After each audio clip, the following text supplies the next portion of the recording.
was pertaining praying while on an airplane.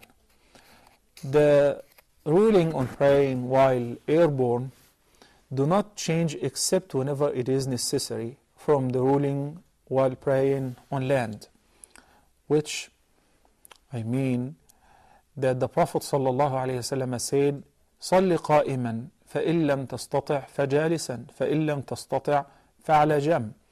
When it comes to the fard prayer, one of the 5 daily prayers, a person who is capable to stand up should stand up and must keep standing in the salah while reciting the Fatiha and the surah.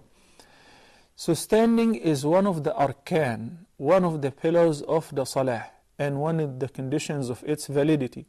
So if somebody sat down without necessity and without disability in the salah, if it was a fard prayer, then the prayer is invalid. And if somebody is not able to stand up, but he can sit down, yet he did not sit down, rather he prayed while reclining, then the prayer is invalid. All of that is possible if the person is praying nafla, whether he's airborne or whether he's praying in the masjid or at home at the convenience of his house, because this is nafla.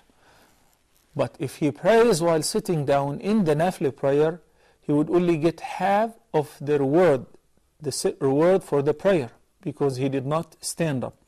So in the case of the fard, if the person is airborne, he should still stand up if there is a room. Some flights, such as on Saudi Airlines, they have a musalla in the plane. In this condition, you cannot pray while sitting down in your seat. The prayer will be invalid unless if the person is disabled. Some flights do allow the person to stand up and pray. And I discussed this before, and I praise European flights which allowed us to pray, and also they spared a room for us. So when the person tries and said, no, it is not allowed, then in this case, we look into the prayer schedule. If my flight will arrive before the end of time and I will have a chance to make the prayer, whether it is by itself or can be combined with the following prayer. Take for instance, Dhuhr. Because if I'm traveling, the time for Dhuhr will be extended until sunset, because I can combine Dhuhr and Asr together at the time of the later prayer, which is Asr. The end for Asr time is when the sun sets down. من أدرك ركعة من العصر قبل أن تغرب الشمس فقد أدرك العصر. If somebody got to pray 1 rak'ah of the Asr prayer before sunset, then he has indeed prayed Asr on time. Of course, it is disliked to postpone the prayer from its proper time without a valid reason. But if it happened, a person was asleep, a person was traveling, and he barely made it, he prayed 1 rak'ah. And this 1 rak'ah counts as rak'ah if the person rose from ruku'. It is not by completing the 4 rak'ah and making sujood, no. If the person recited al-Fatiha and the surah, then he made ruku', and he rose up from ruku', this is a rak'ah. So if he raises from ruku', then has prayer, and that was before sunset, then the Asr prayer was offered on time.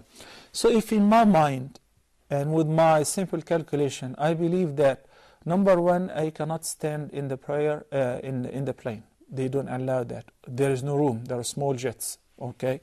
What is the next choice? Well, I still have plenty of time. If I arrive, I have like an hour or so. I can still pray Dhuhr and Asr together before the time of Maghrib or sunset. Then you cannot just simply pray on the plane or while airborne, because you won't be able to pray properly, such as facing the Qibla. It's one of the prerequisites of the Salah. And in standing up, I must wait until I land, then I get to pray. If it's not possible to offer the prayer before its time is over, nor do I think that I would reach before the time ends, meanwhile I cannot stand up in the prayer, then we resort to the second concession, which is you may in this condition pray while seated in your seat, facing the Qibla as much as you can.